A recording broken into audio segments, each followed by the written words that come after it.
وسيق الذين اتقوا ربهم إلى الجنة زمرا फिर शुक्र खुदा सामने मेहराब नबी है, फिर शुक्र खुदा सामने मेहराब नबी है, फिर सर है मेरा और तेरा नक्श कदम है, फिर सर है मेरा और तेरा नक्श कदम है। मेहराब नबी है के कोई तूर तजल्ली, मेहराब नबी है के कोई तूर तजल्ली, दिल शोक से लबरीज है और आँख भी निम है, दिल शोक से लबरीज है और आँख भी निम है। दिल नाते रसूल अरबी कहने को भी चैन, दिल नाते रसूल अरबी कहने को भी चैन, आलम है तहायुर का ज़बा है न कलम है, आलम है तहायुर का ज़बा है न कलम है। मोहताराम हाजिरिन, আমরা এই দুনিয়াতে এক সময় ছিলাম না, এখন আছি। আবার এমন একটা সময় আসবে আমরা কেউ থাকবো না। একটু গভীর চিন্তা করলে আমরা দেখতে পাই আজ থেকে 100 বছর আগে যারা ছিল কেউ নাই, আবার 100 বছর পরে কেউ থাকবো না। সকলেরই কি চলে যেতে হবে। আল্লাহ পাক রব্বুল আলামিন তার কালামের মধ্যে ঘোষণা দিয়েছেন কুল্লু নাফসিন যায়িকাতুল মাউত, প্রতিটা প্রাণীকেই মৃত্যুর স্বাদ আস্বাদন করতে হবে। যার জন্ম হয়েছে মৃত্যু হবে। প্রাণী বলতে যার জীবন আছে, রূহ আছে, এই সবগুলোকেই প্রাণী বলে। মানুষ, গরু, ছাগল সব যার রূহ আছে একই প্রাণী বলে। তো আল্লাহ পাক রব্বুল আলামিন ঘোষণা দিয়ে দিলেন কুল্লু নাফসিন যায়িকাতুল মাউত, প্রতিটা প্রাণীকে মৃত্যুর স্বাদ আস্বাদন করতে হবে। यहाँ हम सब मुसाफिर है वही आखिर ठिकाना, यहाँ हम सब मुसाफिर है वही आखिर ठिकाना, कोई आगे रवाना है कोई पीछे रवाना। কবি বলেন এই দুনিয়াতে আমরা হলাম একটা মুসাফির, আর এই মুসাফিরদের শেষ গন্তব্য হলো আখিরাত। শেষ গন্তব্য কোথায়? আখিরাত। আর কোই আগে রওনা হয় কোই পিছে রওনা হয়, কেউ আগে রওনা দিচ্ছে সেই গন্তব্যে, কেউ পরে রওনা দিবে। সকলেরই কি করতে হবে? ওই গন্তব্যে যাইতে হবে। जिंदगी क्या मुख्तसर एक ख्वाब है, जिंदगी क्या मुख्तसर एक ख्वाब है, मौत क्या उस ख्वाब की ताबीर है।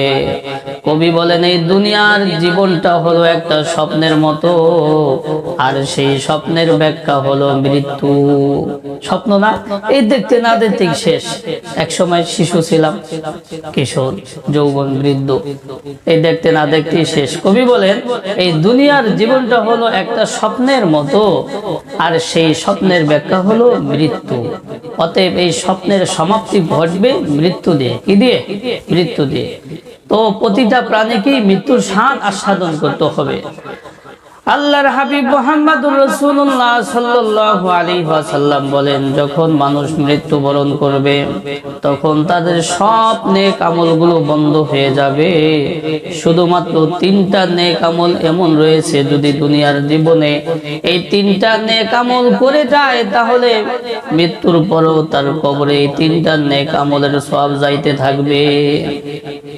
আল্লাহর হাবিব বলেন ক্বালান নবী সাল্লাল্লাহু আলাইহি ওয়াসাল্লাম, ক্বালান নবী সাল্লাল্লাহু আলাইহি ওয়াসাল্লাম ইযা মাতাল ইনসানু ইনকাতা আনহু আমালুহু ইল্লা মিন সালাসা, ইল্লা মিন সাদাকাতিন জারিয়া আও ইলমি ইউনতাফাউ বিহি আও ওয়ালাদিন সালিহি ইয়াদউ লা।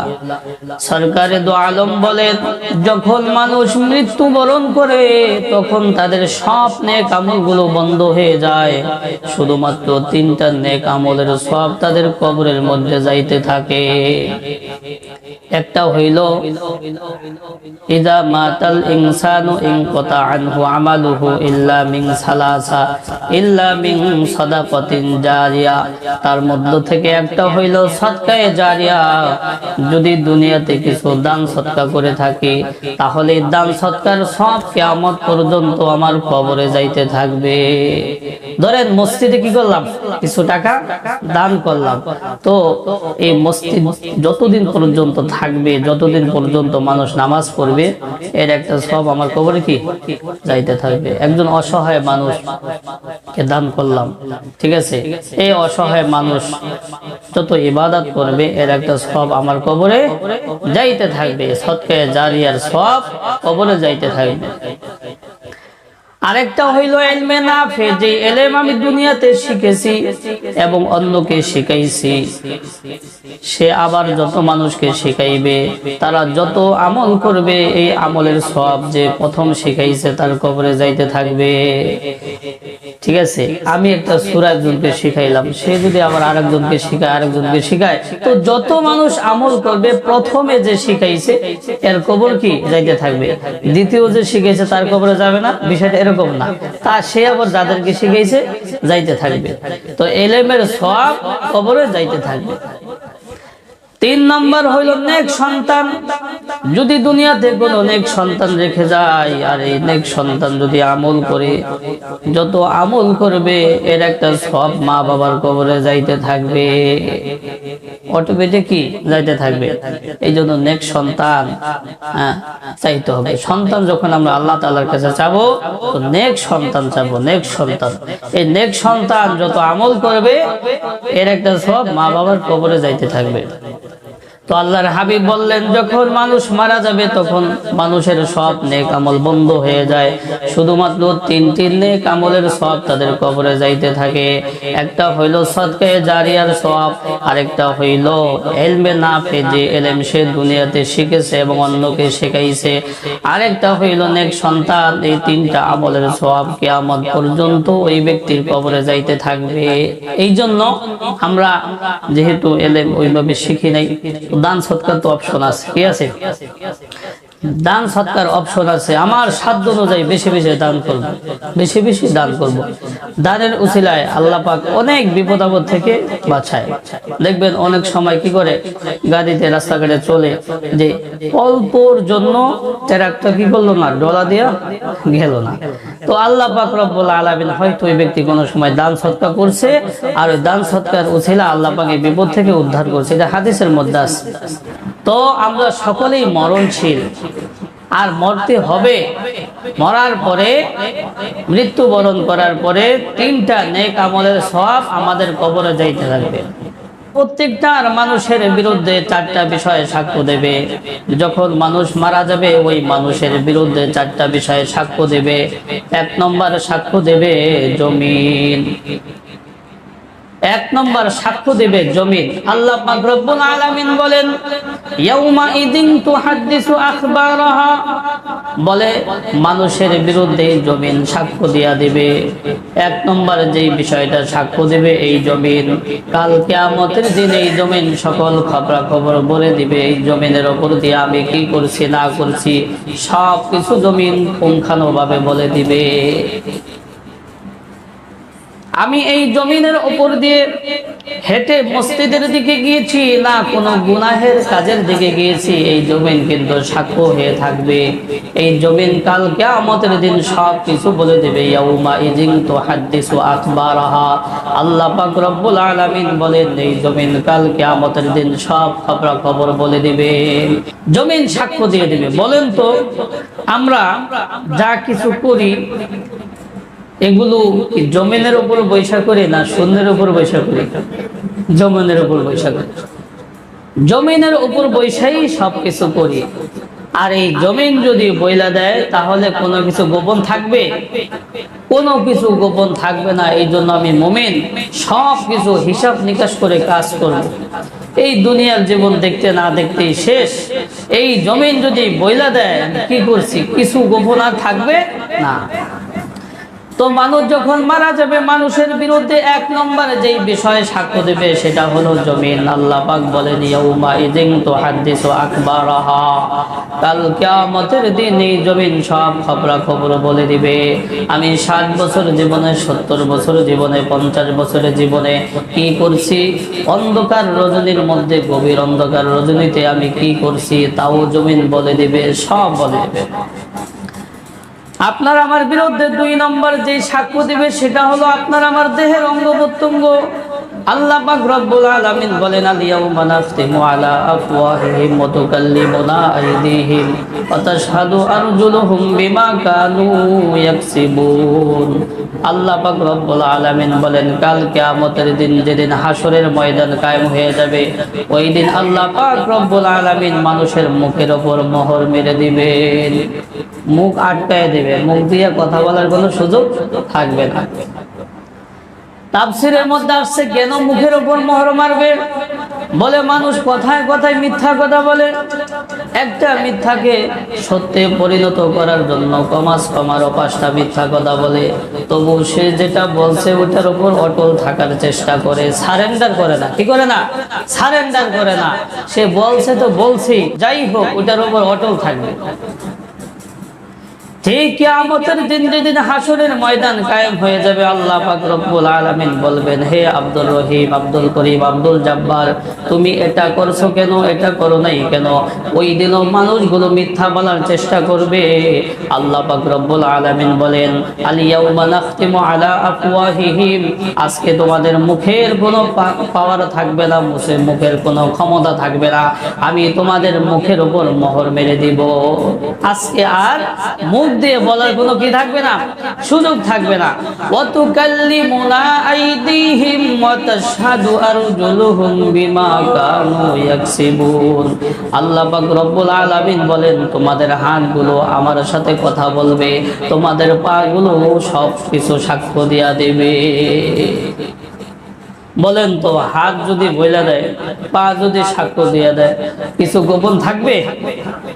যা কিছু করছি হাত পা সাথে নিয়েই তো করছি, না? না, হাত পা অন্য জায়গায় রেখে করছি? হাত পা নিয়েই করছি। তো হাত পা যখন নিয়ে করছি, সাথে রাইখা করছি, এই হাত পা যদি বইলা দেয়, কোনো কিছু গোপন থাকবে না। আল্লামা রুমি রহমাতুল্লাহি আলাইহি বলেন, চশমে গোয়াত করদা আম গমজায়ে হারাম গো সে গোয়াত সিদা আম সুল কালাম, লব্বা গোয়াত মঞ্চুনি বুসিদা আম দস্তে গোয়াত মঞ্চুনি দজদিদাম। আল্লামা রুমি রহমাতুল্লাহি আলাইহি বলেন, চশমে গোয়াত করদা আম গমজায়ে হারাম, কাল কিয়ামতের দিন এই চোখ সব কিছু বলে দিবে, চোখ দিয়ে আমি কি করছি কি করি না। চোখ আল্লাহ পাক রব্বুল আলামিন কেন দিলেন?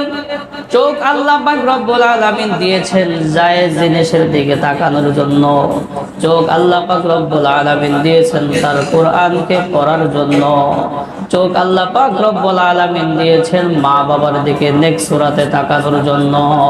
সরকারে দো আলম বলেন, যদি কোনো সন্তান মা বাবার দিকে একবার নেক সূরাতে তাকায়, আল্লাহ পাক রব্বুল আলামিন সাথে সাথে তার আমলনামার মধ্যে একটা কবুল হজের সওয়াব লিখে দেন। মা বাবার দিকে মোটে গেলে ভালোভাবে তাকাইতেই চাই না, ভালোভাবে কথা বলতেই চাই না। আল্লাহর হাবিব বলেন, রিজাল রব্বি ফি রিজাল ওয়ালিদাইন ওয়া সাখাতুর রব্বি ফি সাখাতিল ওয়ালিদাইন। আল্লাহর হাবিব সরকারে দো আলম বলেন, আল্লাহ পাক রব্বুল আলামিনের সন্তুষ্টি পিতামাতার সন্তুষ্টির মধ্যে নিহিত, আল্লাহ পাক রব্বুল আলামিনের অসন্তুষ্টি পিতামাতার অসন্তুষ্টির মধ্যে নিহিত। সুতরাং যদি আমি আল্লাহ পাককে সন্তুষ্ট রাখতে চাই, তাহলে এর পূর্বে মা বাবাকে সন্তুষ্ট রাখতে হবে। যদি কোনো সন্তানের প্রতি মা বাবা অসন্তুষ্ট থাকে, তাহলে আল্লাহ পাক রব্বুল আলামিন তার উপর অসন্তুষ্ট থাকবেন। আর যদি কোনো সন্তানের প্রতি মা বাবা সন্তুষ্ট থাকে তাহলে আল্লাহ পাক রব্বুল আলামিনও তার প্রতি সন্তুষ্ট থাকবেন। এই জন্য আল্লাহ পাককে যদি সন্তুষ্ট রাখতে চাই তাহলে মা বাবাকে এর পূর্বে আমাকে সন্তুষ্ট রাখতে হবে। আল্লাহর হাবিব বলেন, আমি একবার সাহাবায়ে কেরামদেরকে নিয়ে কোথাও যাচ্ছিলাম, হঠাৎ করে একটা কবর সামনে দেখতে পেলাম। তো আমি বুঝতে পারলাম যে কবরের মধ্যে আযাব হইতেছে।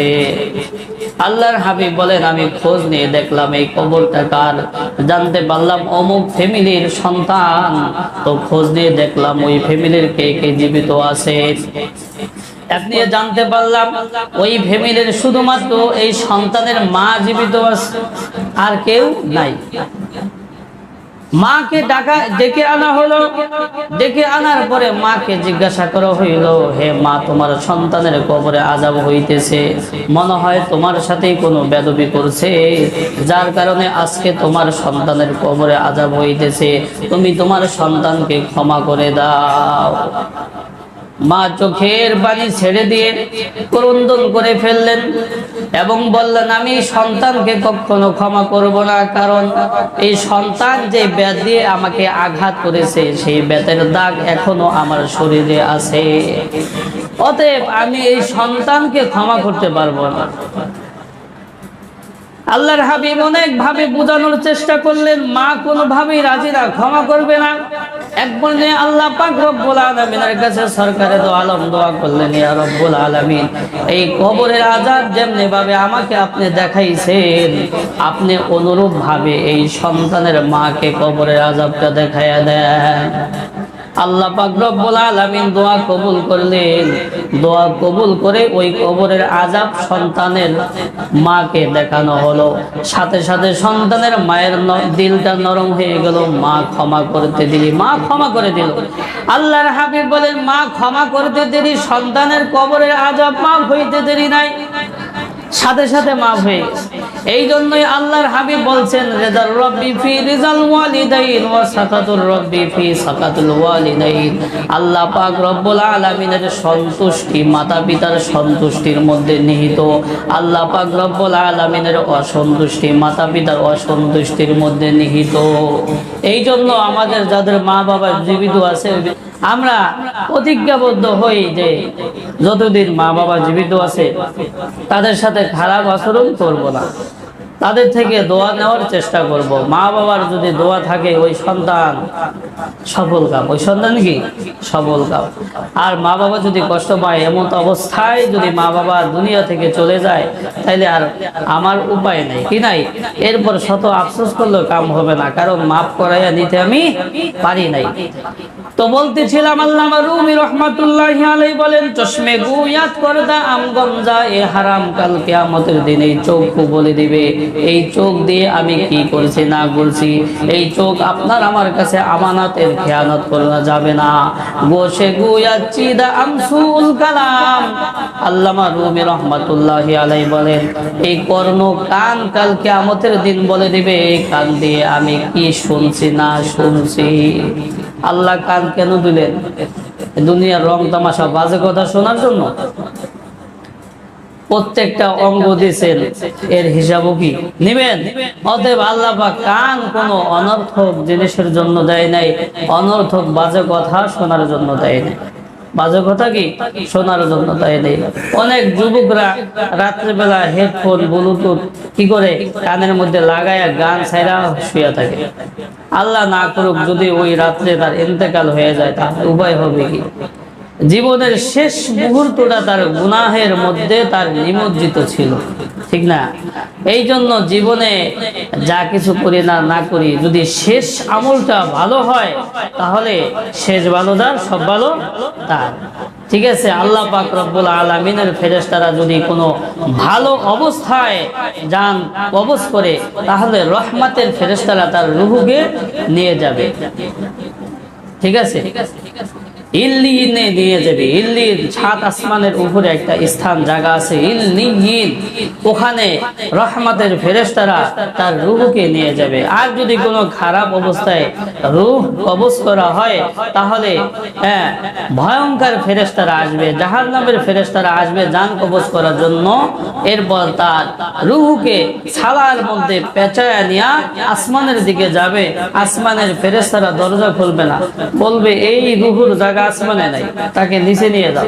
এরপর তার রূহকে নিয়ে একেবারে সিজিল 7 তবক জমিনের নিচে ওখানে রাখা হবে। তো আমরা রাত্রেবেলা যখন ঘুমাই, সারাদিন যা করি না করি, রাত্রেবেলা একটা ভালো তেলাওয়াত শুনে ঘুমাবো, ওজোর সহিত ঘুমাবো, বা একটা ওয়াজ শুনতে শুনতে কি ঘুমাই যাব। তো আমার যদি রাত্রে ইন্তেকাল হয়ে যায় তো আমার শেষ আমলটা ভালোর মধ্যে কাটলো, ফেরেশতা আমার জান কবজ করলো, তো আমার ভালো একটা মুহূর্তে কি করলো, জানটা কবজ করলো। এই জন্য যুবক ভাইদের প্রতি অনুরোধ, আমরা রাত্রেবেলা যখন ঘুমাবো গান শুনতে শুনতে ঘুমাবো না। তো আল্লামা রুমি রহমাতুল্লাহি আলাইহি বলেন, গোশে গুয়া চিদা আমসুল কালাম, কাল কিয়ামতের দিন এই কর্ণ কান বলে দিবে, এই কান দিয়ে আমি কি শুনছি না শুনছি। গীবাত করাও যাবে না, শোনাও যাবে না। গীবাত করা যাবে না, শোনাও যাবে না। কেউ গীবাত করতে চাইলে বল ওখান থেকে উঠা যাবেন, বলবেন আমার কাছে বললেন না। গীবাত করা যেমন গুনাহ, শোনাও তেমন গুনাহ। দস্তে গুয়াত দস দিদা আল্লামা রুমি রহমাতুল্লাহি আলাইহি বলেন, কাল কিয়ামতের দিনে হাত সব কিছু বলে দিবে। হাত দিয়ে আমি কি করছি না করছি, হাত দিয়ে আমি মানুষের উপর অন্যায় ভাবে জুলুম করছি না কি করছি। এই হাত দিয়ে জমিনের আইল খালি সরাইতে থাকে। কি করি? জমিনের আইল খুঁটা খালি সরাইতেই থাকি। হ্যাঁ, এই জমিন আমি ভোগ করে যাইতে পারবো? এই জমিন আমাকে কি দিবে? তো আমি কি করি? এই হাত দিয়া খালি জমিনের আইলের খুঁটা সরাইতে থাকি। হাদিসের মধ্যে আসছে, যদি 1 বিগত পরিমাণ আমি কি করি, কারো জমিন অন্যায়ভাবে ভক্ষণ করি, তাহলে ওই 1 বিগত পরিমাণ 7 তবক জমিন মাটি উঠায় আমার গলার মধ্যে পেঁচাই দেওয়া হবে। এই জন্য এই হাতকে হেফাজত রাখবো, হাত দিয়ে কোনো অন্যায় কাজ করবো না। ঠিক আছে? এরপর পাও সাক্ষ্য দিয়ে দিবে, পা দিয়ে আমি কি করছি। তো এই সবগুলো আমার বিরুদ্ধে সাক্ষ্য দিবে। তো বলতেছিলাম, আল্লাহ পাক বলেন, আল ইয়াউমা নাখতিমু আলা আফওয়াহিহিম ওয়া তুকাল্লিমুনা আইদিহিম ওয়া তাশহাদু আরজুলুহুম বিমা কানু ইয়াকসিবুন। কাল কিয়ামতের দিন আল্লাহ পাক রব্বুল আলামিন এই মুখের উপর মোহর মেরে দিবেন। আল্লাহ পাক রব্বুল আলামিন সাথে আমার হাতগুলো কথা বলবে, পাগুলো সাক্ষ্য দিয়ে দিবে। আমি যা কিছু করছি না করছি সব কিছু আমার হাত বলে দিবে, পা সাক্ষ্য দিয়ে দিবে। তো আপনার আমার বিরুদ্ধে 2 নম্বর সাক্ষ্য দিবে দেহের অঙ্গ প্রত্যঙ্গ, আপনার আমার বিরুদ্ধে 3 নম্বর সাক্ষ্য দিবে ফেরেশতাদ্বয়। আল্লাহ পাক রব্বুল আলামিন বলেন, কিরামান কাতিবিন ইয়ালামুনা মা তাফআলুন। আমাদের 2 কাঁধে 2 জন ফেরেশতা আছে, আমি কি করছি না করছি ফেরেশতারা সাক্ষ্য হয়ে যাইতেছে, সব কিছু বলে দিবে। সব কিছু কি বলে দিবে। ডান কাঁধে আমি যেই ভালো আমল করতেছি এগুলোর জন্য সাক্ষ্য হয়ে যাইতেছে, বাম কাঁধে আমি যে মন্দ খারাপ কাজগুলো করতেছি এগুলোর জন্য কি হয়ে যাইতেছে, সাক্ষ্য হয়ে যাইতেছে। 4 নম্বর আপনার আমার বিরুদ্ধে যেই বিষয়টা সাক্ষ্য হয়ে যাবে সেটা হলো আমাদের আমল নামা। আল্লাহ পাক রব্বুল আলামিন বলেন, ওয়া ইজাস সুহুফুন নুশিরাত, কাল কিয়ামতের দিন আমল নামা প্রকাশ করা হবে। আমল নামা প্রকাশ করা হবে। এই জন্য যা কিছু করা চাই ইখলাসের নিয়তে করা চাই। আল্লাহর হাবিব বলেন, যদি কোনো ব্যক্তি একটা খুরমা পরিমাণ কিছু দান করে, যদি তার নিয়তটা ভালো থাকে, আল্লাহ পাক এটা বাড়াইতে বাড়াইতে উহুদ পাহাড়ের সমান পরিমাণ কি সওয়াব দিয়ে দিবেন। কাল কিয়ামতের দিন তার আমলনামা যখন দেখবে তখন সে বলবে, আমি এত আমল কবে করছি। তখন বলা হবে, তুমি ইখলাসের নিয়তে করছিলা, আল্লাহ পাক এটা বাড়াইতে বাড়াইতে অনেক সওয়াব দিয়ে দিয়েছে। তো তো 4 নম্বর আপনার আমার বিরুদ্ধে যেটা সাক্ষ্য দিবে সেটা হলো আমলনামা। আল্লাহ পাক রব্বুল আলামিন বলেন ওয়া ইযাস সুহুফু নুশিরাত, কাল কিয়ামতের দিন আমলনামা প্রকাশিত করা হবে। আল্লাহ পাক রব্বুল আলামিন বলেন ফা আম্মা মান উতিয়া কিতাবাহু বিয়ামিনিহি ফাসায়ুহাসাবু হিসাবান ইয়াসীরা ওয়া ইয়ানকালিবু ইলা আহলিহি মাসরুরা। আল্লাহ পাক রব্বুল আলামিন বলেন যার আমলনামার ডান হাতে দেওয়া হবে তার থেকে হিসাব খুব সহজে নেওয়া হবে আর সে জান্নাতে চলে যাবে। আর যার আমলনামা বাম হাতে দেওয়া হবে তার হিসাব কঠিন ভাবে নেওয়া হবে। এবার আমলনামা দেওয়া হবে তার এই হাত পিঠকে ফুটা করে এরপর বাম হাতে দেওয়া হবে। তো আমলনামা প্রকাশিত করা হবে। আল্লাহ পাক রব্বুল আলামিন সূরাতুল কাহফের মধ্যে বলেন ওয়াউযিয়াল কিতাবু ফাতারাল মুজরিমিনা মুশফিকিনা মিম্মা ফীহি ওয়া ইয়াকুলুনা ইয়া ওয়াইলাতানা মা লিহাযাল কিতাব লা ইউগাদিরু সাগীরাতাও ওয়ালা কাবীরা ইল্লা আহসাহা ওয়া ওয়াজাদু মা আমিলু হাযিরা। আল্লাহ পাক রব্বুল আলামিন বলেন কাল কিয়ামতের দিন পাপিষ্ঠরা ভীত সন্ত্রস্ত হয়ে তাদের আমলনামাগুলো দেখতে থাকবে। পাপিষ্ঠরা বলবে মালি হাযাল কিতাবে, কেমন কিতাব, লা ইউগাদিরু সাগীরাতাও ওয়ালা কাবীরা, যেই কিতাবের মধ্যে যেই পুস্তিকার মধ্যে একটা ছোট্ট বিষয়কে ছাড়া হয় নাই, একটা বড় বিষয়কেও ছাড়া হয় নাই। গভীর অন্ধকার রজনীতে ঘর দুয়ার আটকে কি করছি তাও দেখি লেখা হয়ে গেছে। সব কিছু কি আমলনামার মধ্যে লেখা হয়ে যাবে। যাই হোক, আপনার আমার বিরুদ্ধে 4টা বিষয় সাক্ষ্য দিবে। কয়টা বিষয়? 1 নম্বর সাক্ষ্য দিয়ে দিবে জমিন, 2 নম্বর আপনার আমার দেহের অঙ্গ প্রত্যঙ্গ, 3 নম্বর ফেরেশতারা সাক্ষ্য দিবে, 4 নম্বর আমলনামার মধ্যে সবকিছু প্রকাশিত করা হবে। বলেন তো এই 4টা বিষয় যদি আপনার আমার বিরুদ্ধে সাক্ষ্য দেয়, কোনো কিছু গোপন থাকবে? কোনো কিছু গোপন থাকবে না, সবকিছু ওপেন হয়ে যাবে। এই জন্য আমি মুমিন সবকিছু চিন্তা ভাবনা করে কাজ করব।